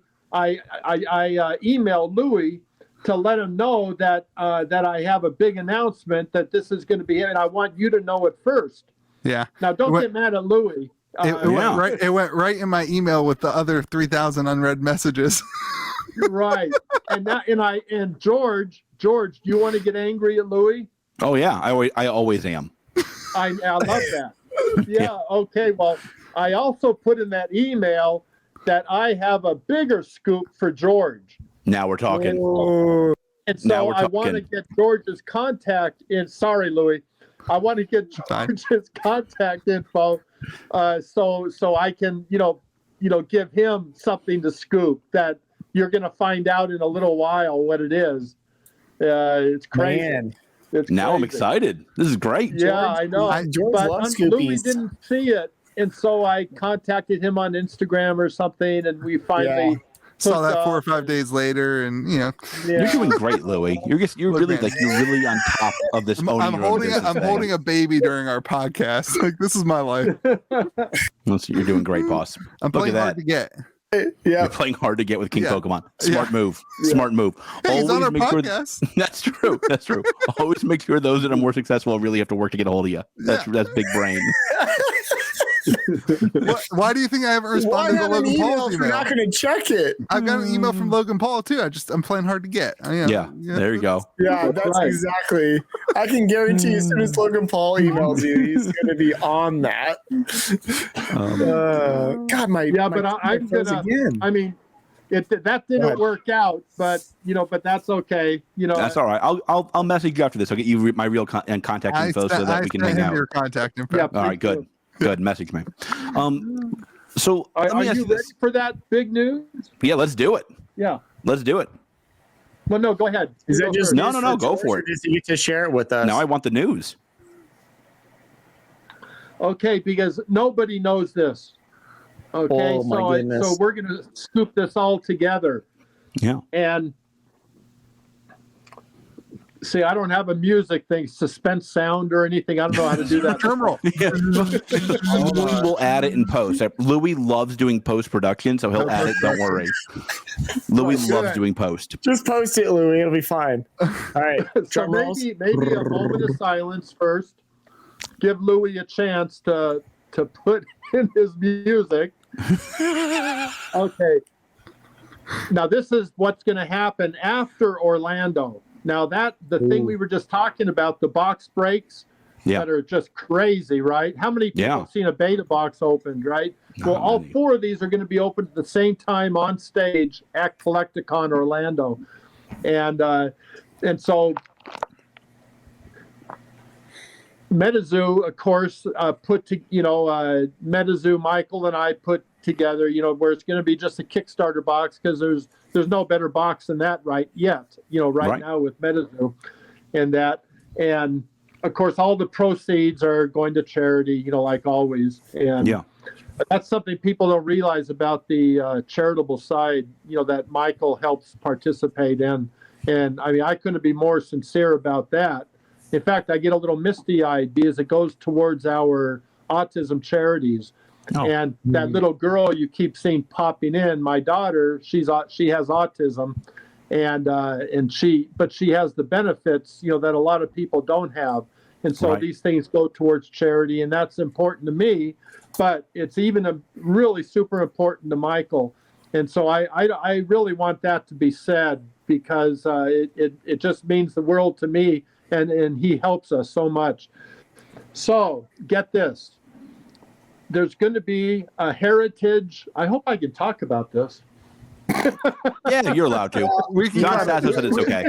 We've got till Friday to cut it. So John Sasso said it's okay. Don't worry about it. You're fine. There's going to be a standalone heritage auction for a 24 count case of Kickstarters. No. Yes. And 100% for charity. It's being right at this moment. It's at the we got it to the Look at George. we got it to the Metazoo place where they're wrapping the case. We're doing a whole thing, wrapping the case. Kind of like what they did with that BWCC or whatever it was. That Don't use them. Don't use them. I got speak for you, King. Don't use them. Are we sure? Don't use them. But we're doing, that's just for fun. It's coming directly through the Metazoo warehouse. Cool. And they're going to be wrapping it and everything. It's going to be all 24 boxes, all in one case, and it's going to be auctioned off on its own standalone auction for Metazoo during the month of March. And that's George's face right now is him thinking how much he can bet on. George's I'll be honest. He's like, I got to start saving now. Mouthman's out of the picture. What do you think that's going to go he's for? Adding up. He's adding up. Well, let's see, 24 times 8. So, but whatever. I mean, and I can also tell you this, that's just about the end of it, of the Kickstarters. Oh, yeah. So, I mean, obviously that's a lot. 24 boxes is a lot of boxes, and it's all going to go to one person. And all of the proceeds are going to go to charity. So, I mean, this is, man. I mean, this is just, I couldn't be prouder about that. And this is going through, Steve deserves some credit too, for this. Of course, he's a partner in Metazoo, but So I'll be honest, also I've been very me a great video the other day, and That's awesome. yeah, go ahead, George. I've been very impressed with how Aoki has helped Mike grow through some of the verticals that Aoki has a little bit more experience in than Mike. Like I know Aoki is in charge of Louis' favorite topic, the NFTs. I know Aoki is helping Mike with those. Aoki has really proven, obviously I would have been a much better investor than Aoki. Obviously, that part goes without saying clearly. But like, it is really. It is great to see Aoki has not only bought in financially but emotionally into Metazoo, and like he's clearly all in, and it's great to see. And I like, it's funny, like watching Aoki open Metazoo brings me so much happiness because he loves it so much, and it's so obvious, and you can see this man just get happier with every pack. It's awesome to see. Yeah, it's honest. That's a great way to phrase it. Yeah. It is. He loves it, and I think that's great to see. Man, I think it's gonna go for like $250,000. Yeah. Oh yeah. It's gonna be 250. Yeah. It's gonna go for more than that, don't you think? We just So 24 boxes, 850 is like around 25K right now. But a sealed case is a whole different ballgame. But I pay $250,000. No, for it's that? It's not far from that, right? Even if it's only 8,000. You just did that math way wrong. Why? Did I do that wrong? 200,000. 250K. They're around. Yeah, I'm missing a zero. I'm sorry. You're right. You're way right. I'm sorry. I was like 25K. I mean, I got a car I could sell. Mothman. That's Mothman. I mean, I think I was missing a zero there. That's awesome. And I think like when George, to say what you were saying about Aoki, I never knew his business side. I did a bunch of research. When I saw the Aoki thing, I was like, oh gosh, like here's some musician who's just gonna use his clout to get whatever. That's actually my perspective. That was exactly what I thought. And then I did some homework, which I always try to do whenever I'm talking about a game or whatever. So I looked up Aoki. I didn't realize how much business experience, like entrepreneurship, is important to him. And you don't see that from like the music side, but then all of a sudden it makes sense. Like running a doing a music career is running a business to some people. Some people just hire a manager and do whatever, but like he actually loves the entrepreneurial side, and then that connection to Mike all of a sudden made sense to me. And so it's super very interesting. hands-on. Yeah. And like he has shows. not like leveraged his social media stuff that much towards it's super interesting to see how much pride I think he takes in the entrepreneurial partnership as opposed to just using his kind of clout. It's super interesting. I don't think Steve or Michael will get angry at me for saying this, but part of my advice, and you're absolutely right, Steve likes to be hands-on. I mean, and he loves collectibles, and he loves anime, and he loves Pokemon, and I mean, he's about, I don't know if I should even say that, but he's like 45 or 44 or something, and but young he man, loves Pokemon, and yeah, I know, and he just he's older than you, right, George? Loves all that stuff, but I told Michael, don't lose your vision, Steve, gets very involved. He loves to be involved. And Steve is a very, very sharp knife in that drawer, no question about it. But I didn't want Michael to lose his vision of what he wanted. His binder with those 400 pages, that's the Bible right there. And stick with that and work with Steve. And I really believe they have that working relationship where Steve respects Michael's vision, and Steve can add to it. He's a smart cookie, and has good people around him and good contacts. This is a marriage made in heaven, guys. Absolutely, it really is. It was an interview. I think it was on the. Don't correct me if I was wrong, but I think it was on the Props and Drops episode with Matt Kalish and Gary V that they were interviewing with Aoki, and one of the things they said before Aoki showed up in the interview, they were, talking about Aoki and hyping, the whole interview up. And one of the things they said to me that stood to me was they said he's worked on so many different projects and you would never know because he's never screwed somebody over. You never hear any negative press about him. You never hear any, there's no bad business deals that have happened between him and a business partner. Every single one of his business things has been successful and, not necessarily successful, but it's Pretty never much. Yeah, but like the point was it hasn't blown up because he's a selfish or whatever. Right. And that line, and that was like right before the partnership, or right during the partnership or something. And that's what to me like really locked in the Aoki as like a huge win for Metazoo. I was like, oh man, like I did not know Aoki. I always saw him as like this DJ. And like he is that's like the tip of the iceberg for like a much bigger, deeper person. It was super interesting. Well, I think it goes to what the king was saying. It's just like the way I view the relationship, and God knows, correct me if I'm wrong.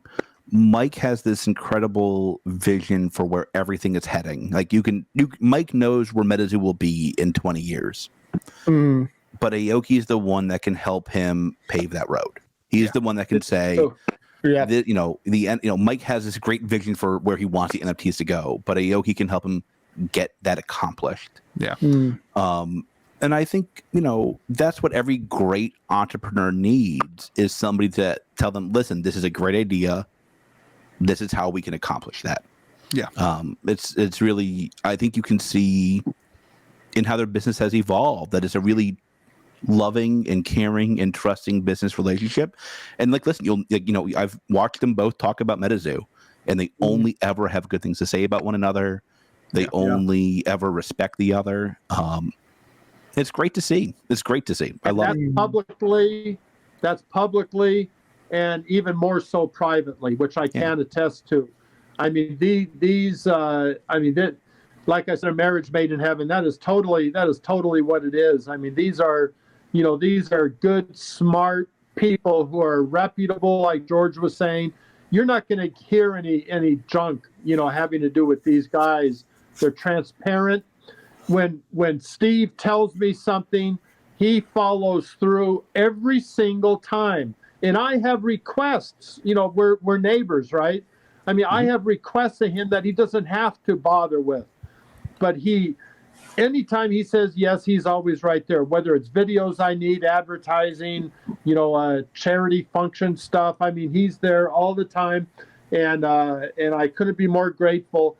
And there couldn't be a better partner for Michael than Steve. So I love that you guys recognize that you dug into that, and that you actually see that, because that's going to make it work even better and faster. And I'm my little part that I can play. I'm so proud to be a part of that. Too. Well, it's very funny. In my business, I have a great CEO. I own a business and I have a great CEO. And always, it's very funny. Whenever somebody asks me, like, oh, what happened with this business? Why is it, it's doing okay, it's doing well.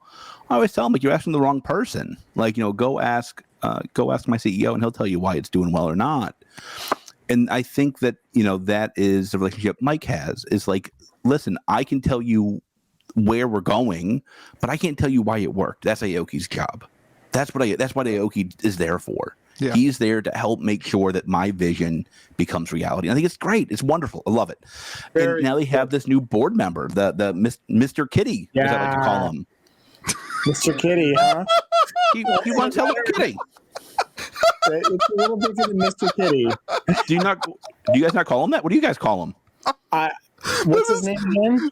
That is the worst thing you could possibly say to him. I am sure that he hates that. I'm with Louie on this. I'm sure if you walked up to him and called him Mr. I called Mike Mr. Metazoo, he would not be like, "Oh my God, that's outrageous." Mike, ask him if he's okay with me calling him Mr. Kitty in the future. If not, I apologize. I'm going to say negatory ghostwriter. Strong no. He's got to be awfully proud of that title, if you ask me. Thank you. Thank you, King. Thank you, King. Kitty. If he's not proud of it, I would be proud to be connected with me too. I will just say this. King, on these the kids announcements- don't get it. I'll be honest with you. These kids don't get What it. are you saying, these kids? It's all right. It's all right. Useful? It's all right. These kids don't get All it. right. In the Metazoo announcement, it clearly says Mr. Takiguchi. That is, I think it's by misspelled far- kitty. By far, my favorite moment of our podcast ever. I'm probably pronouncing his last name wrong, so that's probably disrespectful. But that's crazy. regardless, I also didn't catch. I knew that he was a new board member. I didn't catch he was like a new investor as well. Yes. I did know it's all Kitty. Don't give me that. Mr. Kitty in my head. Oh my gosh. This is Okay. Yeah, I haven't talked to him yet. I haven't met him or talked to him yet. I will at some point. But I'll ask him if he minds being called Mr. Kitty. Please do. Let us report back. I mean, like, When's the full board going to be announced? When's the what? When's the full board going to be announced? Yeah, I don't know. You see, I'm so Michael excited. was supposed to be back in town every week. He says he's going to be on a certain day, and him, me, and D. Bruce are going out to dinner. Now he's supposed to be here on the 4th, on February 4th, so 2 days from now. And if he is, then we'll have a lot. I'll find out a lot of stuff then. when you see D. Bruce, tell him I ordered all 3 of the Kanye shirts like a week ago, and they have not shipped yet. Ask him to maybe work on that for me, will you? You know what he told me? I don't know if I should say this, but he told me just this past week, I was over at the warehouse, and he said that these people don't realize that, like, when you order through celebrities, you know, through their merch and that, like Snoop Dogg and these guys, that sometimes it's 6 months to a year before you get it. As a devoted Kanye fan, I know that very well. Oh, do Like, you? Okay. Oh, as a devoted Kanye fan, Ye fan. If you're Yeah. a devoted fan, you're calling him Ye, not Kanye like anymore. the shipment dates are always like 8 months out, and they never ever appear on time, even though they're 8 months out. It is George, how many pair of Yeezys do you have? 40, 50. Easy. Oh my God. Oh yeah. So Really? out of touch to the society. It's because you're not hip. You're not No, cool. you're out of Me and touch. Aoki would get it. If you You're out of touch of money. Me, Aoki, and Mr. Kitty and the King, we all get it. if you put Yeezys next to like Walmart shoes, next to Target shoes, next to like 10 other pairs of shoes, You'd be able to figure them couldn't out. pick out the No, I'm you're wearing them to good. Collecticon. I'm wearing the Yeezys to Collecticon. That I'm wearing Which Yeezys ones? one day and Crocs another day. I'm only wearing my Are you Metazoo. gonna wear your Yeezy Crocs? I can't wear Metazoo shoes because Mike didn't make adult sizes yet. Like the next, You're getting some customs made. All right. I haven't made. Kickstradamus making them for me. He has some custom Yeezys. that are Okay, Metazoo this is why Yeezys we don't that have guests on our podcast because they What? No, just be King's doing incredibly great. bored. King's loving this. He's got to be incredibly bored of our shoe conversation in the middle. No, Whatever No, this he Metazoo watches hour our and a half podcast. is. He comes here for this. This is what Yeah, it's I don't about. mind this because I'm a fan. Mr. You know, Kitty. that's why I love the banter. But let me ask you That's all something, we got. George. Did you have you met Darian yet, D. Bruce? I have not. Okay, well, you will in Orlando.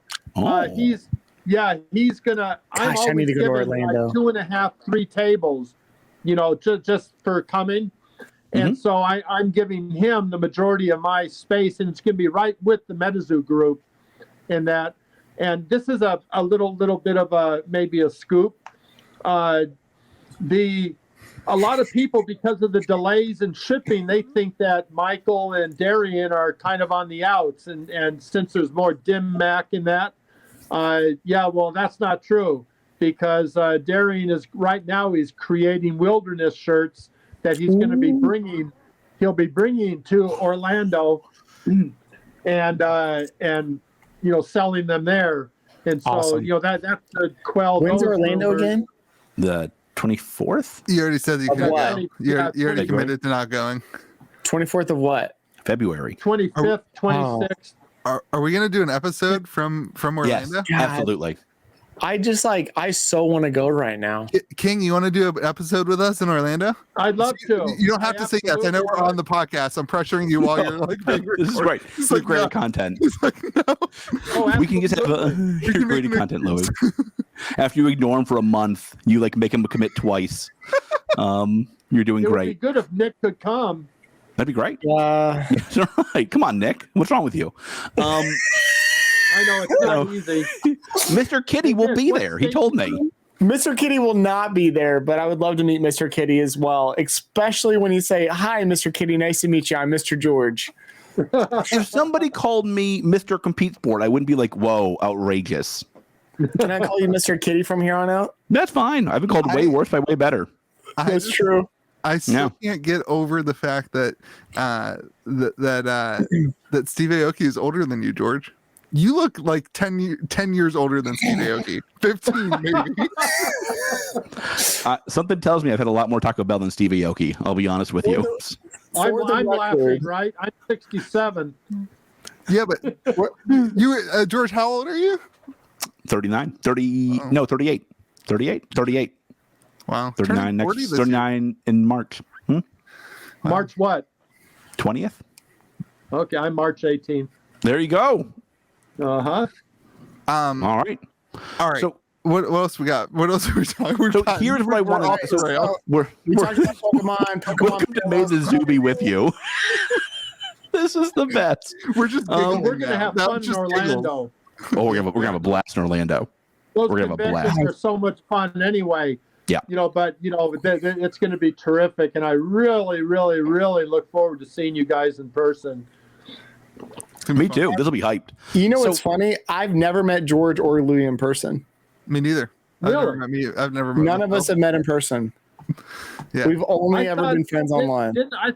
I thought Louis went to visit. Yeah, me too. Me too, King. Me too. George, I thought I was supposed to see Louis at MegaCon last year. Yeah. He didn't show up. I thought I was supposed to see Louis a couple weekends ago in Charleston. He didn't show up. That's a great point, King. You had COVID. You canceled. I am sure I'll see him at Collecticon. I am positive nothing will stand in that way. I am positive. I'm going to Collecticon just to meet Gary. Wonderful. Thank you. Wow. Wait, does it bother you that I call you the King? Not a bit. No, Thank you. There's a big difference. Let's talk about the difference between being called the King and Mr. Kitty. I don't think that'd be a bad thing. on Instagram, I actually have two IDs. One is Real King Pokemon, and the other is King Metazoo. So I am King Metazoo on Instagram. So, nice. And I post a lot of fun, interesting Metazoo stuff. So that's awesome. Yeah. So let me ask you this. Yeah. Let's get into the juice here. Please. The Logan Paul case. I knew it was coming. Yeah. The Logan Paul case. Did that surprise you? I've done a couple hundred interviews, right? Yeah. And sometimes I'll misspeak, or sometimes I won't quite remember right, which happens at George my age, George knows. at my age. George knows. He's already there. Believe me. I know. And so it turns out I had heard something about that case when it was on eBay, because somebody messaged or DM'd me, and I gave an opinion on it and all that. And then a couple months went by, and then I was asked again about Logan's case. And I said, well, this is the first I'm hearing about it, but it wasn't the first. It happened. In other words, I can't remember everything in order, and also I didn't know it was the same case. Right. So did it surprise me? Absolutely. The thing that surprised me the most is Logan didn't tell me. He didn't contact. He knows I have 9 boxes. He knows that. He didn't know that I have a case, half-open case. Yeah. So it's very funny. I thought you did. Why would he not ask me about the case? Why Pokey Jew and those guys? Why wouldn't he ask, me, who he talks to 3-4 times a week? Maybe he thought I was going to snipe, jump in. That was my gut. Or something. But I mean, so yeah, I was very, very shocked when I found out. And even though I had heard of it before, I didn't connect it. So. Oh, interesting. So it kind of made it look like I was lying about it, but I wasn't lying. I just didn't recall. And sure. Yeah. Did it surprise you when you saw the case? Were you like, "Oh, that's a fake case"? No, I wasn't. No, I didn't. Rattle, who before this I interviewed. It'll be fun to watch. Rattle, I figured it was real just because of all the people involved. Right. You know, I didn't know them, but the people that I did know, I thought, and then I hoped it was real. And then I started seeing Rattle's videos on it and all the investigative work. And then I prayed that it was real. And because I knew it would be a disappointing thing on the hobby that I've spent 23 years, trying to help build up. And so when it finally came time to open it, I wasn't surprised. So, but previous to that, I would have been. My first thought was really feeling bad for Logan Paul. People like, oh, he got his money back. He could not physically care less about those $3.5 million. He would have paid $20 million for that case if it was real. It doesn't matter. But George, let me ask you something. Yeah. Why hasn't he, from the very beginning, asked me to buy my boxes? Especially now that he knows I have a half open, and mine are legit. Because mine I got when they didn't cost anything. Right? Why hasn't he contacted me to purchase mine? I mean, he probably knows I wouldn't sell, and I wouldn't in a million years. That's what I was going to say. Like, you're not going to sell, are you? No, but why wouldn't he at least try? Try, yeah. So I don't know. I don't know what to think. Well, Logan Paul, we know you listen to this podcast. Go ahead and shoot him an offer. I have an idea. Next week when Logan Paul's on, we can ask Logan Paul why he doesn't reach out to... Louis going to try to middleman your deal. I'll warn you now, King. Just tell him no. He's going to try to middleman the deal. Things that have happened from Louis middleman. And kidding. Louis is totally trustworthy. Let me tell you something. It's on my phone, so I can't show you, but Logan sent me a text for a question to ask Rattle. Oh. Because he knew that I was interviewing Rattle. And so he had his own question that he wanted me to ask Rattle. And so who knows? Who knows if I could get him to sneak on and... Did he text you with a question to ask us? Oh, he did. This is sad. This is sad, Louis. Did he mention PVE? Let me. So Louis wants PVE so bad in Flesh and Blood. If he knew you guys, he would. I mean, there you go. This is the most entertaining podcast on you. I mean, this is more entertaining than Impulsive, his own podcast. Now we're talking. I know. I want you to know. I know what the clip is going to be in the front of the podcast now. I don't know why you did that. I'm telling you I'm telling you how I seriously feel. I appreciate that. Podcast that I don't miss each week. Well, we appreciate that. That's this podcast because it's actually fun to watch. And I don't care if it's about Fab or it's about Pokemon. Nothing. The banter between you guys is terrific. I love Mr. Kitty Cat. Yeah, right. Yeah, where else can you hear that? When I get cut out from Mike because I called him Mr. Kitty, will you put in a good word for me? Yes, I will. Okay, good. Thank you. And for the Discord. If I ever meet that fella, I will. There's no harm. Oh man. I don't know how much I would love to get Logan to pop on for a moment here. Oh my God. So would Louis. Is he going to be in Orlando? So let me ask you this. We're from the same town. Oh my God, we're Louis, from like stop it. 20 minutes away from each other. Louis, stop it. Really? Oh God, don't do this, Louis. This is as bad as Jordan sending love notes to James White. Stop it. Let me ask you this, King. We know that Logan Paul opened a box of Nightfall. Like we saw a picture of it. Yeah. What was his take on Andre Jick? What was his take on Metazoo? Is he going to be involved in Metazoo? Or if you can't share, don't share, obviously. But yeah, go ahead.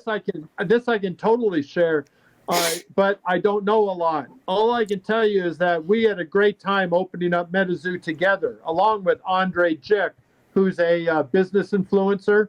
Yeah. I mean, he has millions of followers, and he's a business influencer, and he loves Metazoo and Pokemon. And Logan played along. He opened. He asked about the cryptids, about the characters, and I can tell you that he has Metazoo at home. So, hey, that's the scoopy. Yeah, beyond that, honest to God, I don't know. I really don't. All I know is that he has Metazoo at home, and I know that we had a blast opening up Metazoo when we were together. So, would you not tell him about the heritage auction for me? Could you do that for me? Like, that seems very important to me winning this bid, is Logan Paul Deal. not bidding on this. Deal. Well, you got to go against somebody else too. I mean, can you bid on the auction or no? Who? No. Are you going to bid on the King and the Kickstarter I don't case? think I'm allowed. I don't think. I was saying, would are be you allowed wise to? Because I'm responsible for it being up Yeah. there. So, Yeah, that's what I so was is Logan thinking. Paul. Remember that. But- He also can't bid. Yeah, but if it's sold for 100 or 150, I would jump off the roof.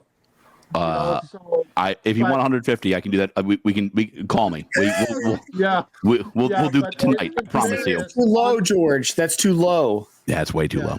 In fairness, George spent 150 on boxes last week. God, But it is going to get advertised, and Steve is a big part of that advertising, and Steve cannot buy it either. George is like, Steve has a lot of rich friends, though. you just see George like being like, how much do I own my house? Wait, can I sell my businesses? No, Like, he's not thinking. I don't know about that I one. wonder if I can go 50-50. Like There you that go. That's guy. when you know you have a problem there, George. But can I sell my business for this? Like, that's Okay. when you start reevaluating your At some point- your collection. at some point here, we have to end this podcast. So let me ask one final question. It's been Yes. this is a 2-hour long podcast. Like, This is the king. This is the real king. I You're know, the fake I know. king. but This you is know, the real also, king. He's also on Mountain Standard Time. we can have him back to rip. We're gonna have him back with next us. month. We should. Oh, that'd yeah, be sweet. We We can have should him do back a with charity stream with him and rip some first edition back. Nice. We can chat. But King, tell me, like, give me the one phrase you would say to somebody who's interested or who's on the fence about Metazoo, who's on the fence about collectibles in general. Give us your reason that you are Well, in this space. This is a good Well, question, I want to George. say, I want to say something. I actually have an answer to that, but it's put in such a way that I actually got the answer from George, and which you'll probably recognize when I say it, and that is, it's not too late. It's not too late now. Just because you didn't get in on the Kickstarter, like maybe some of us did, or you didn't get into Cryptid Nation 1, and you're just coming into Wilderness, it's not too late to get in. Don't have any regrets or something. This is just taking off. This is just starting, and so my little bit of advice would be, over anything else you can do in the collectible world, get into Metazoo.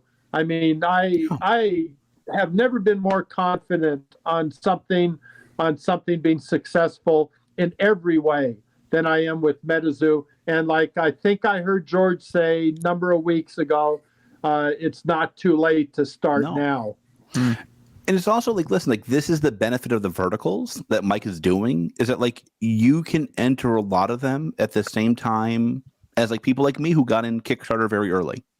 My first Kickstarter box was $250, I think. You can get into like the playing cards today, and you have the same access as I do. Cryptid Nation 2. Cryptid Nation 2 is available. You have Wilderness coming out soon. Like, you will have access to a lot, and that's like the third set. I mean, it's like too late. I mean, like, I think people see how big Metazoo already is going into now. Today we saw it in Walgreens, going into Walmart next week, going into Target in a couple months, going into GameStop the month after that, and like, oh my God, the ship has sailed. No. It's barely left the port.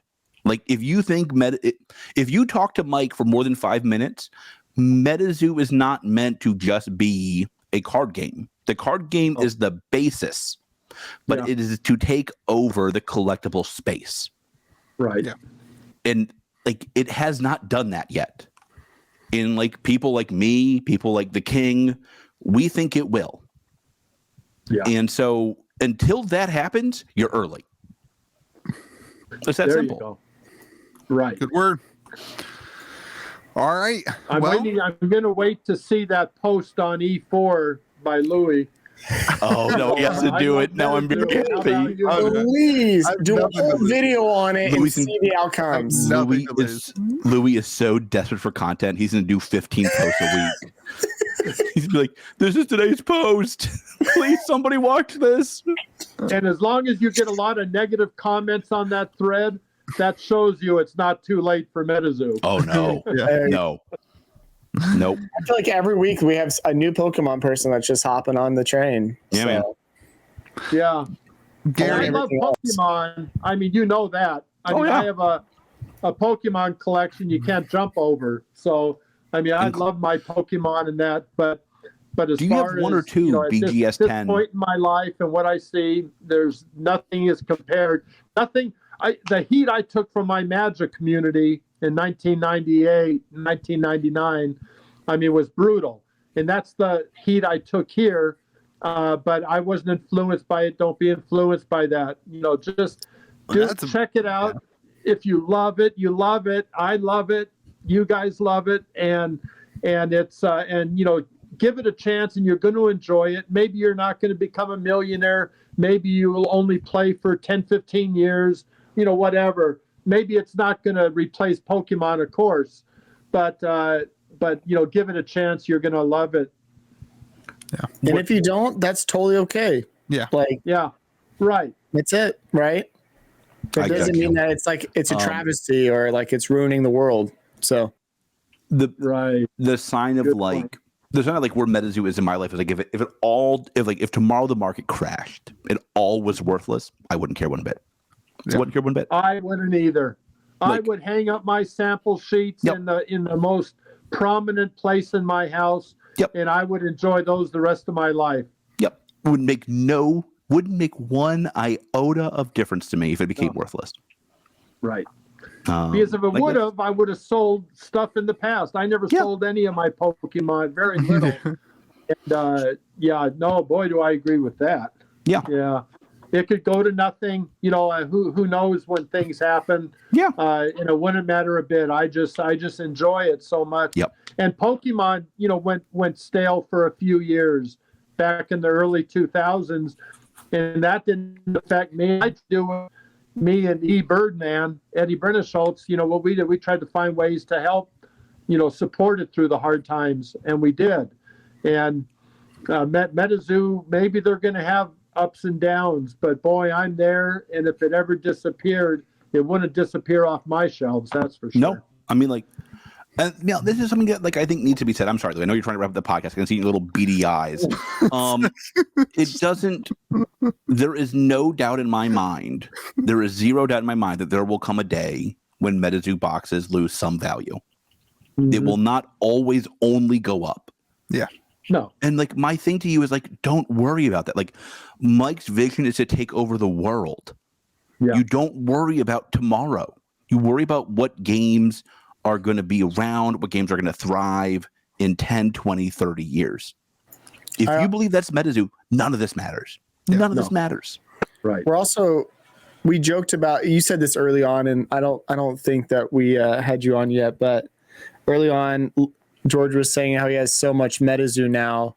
He joked that he'll get enough Metazoo, or Metazoo will be worth enough that he could buy a yacht. He's like, all right, I'm here now. I'm like, I'm not buying a yacht. All right. It's not. There you go. Good. I wouldn't trade it for a mega yacht. I mean, it's yachts are. Why do we like yachts so much? Yachts seem like a lot of work. I want Yazi to love me. Okay, I want Yazi to love me. Yazi is a great YouTuber.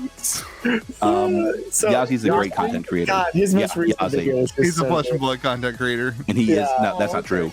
He is the flesh and blood creator. Yeah. Hey, King, thank you so much Thank you for coming on. We can hang out after we stop recording the podcast, but let's finish the podcast. Okay. Thank you for being guys, here. I am so proud to be on. I mean, you already know that I was a fan long before this, and to be a part. I've been telling my wife Twan at Autism Instruct. I've been telling her all day how much I'm looking forward to this. That these are guys that I actually enjoy, and I never miss a show. So this has meant a lot to me. I know, me too. You know, it really has. It really has meant a lot you. to me. You having me on, and I hope we're starting a good relationship where we can do more stuff in the future. Certainly in Orlando, we'll do something. Yeah. And anytime I get any maybe little inside information, you know, I won't send it via email. I'm gonna send you my phone George, number. huh? Yeah, send it to me. Okay. I won't ignore you, King. I won't ignore you, His King. email. That's all I'll tell you. Yeah, all right. It's not me. I'm sorry. It was not intentional. I'm just a bad content creator. My life. I'm bad. messages. I'm bad at life. My life is a poopy God. mess. My life is a mess. What a great way to end the podcast, Louie. You're doing great. On that note, May the zoo be with you all, And also with Especially you. Louie's life. especially you, King Pokemon. And remember to be kind to the people around you. And yourself. Thank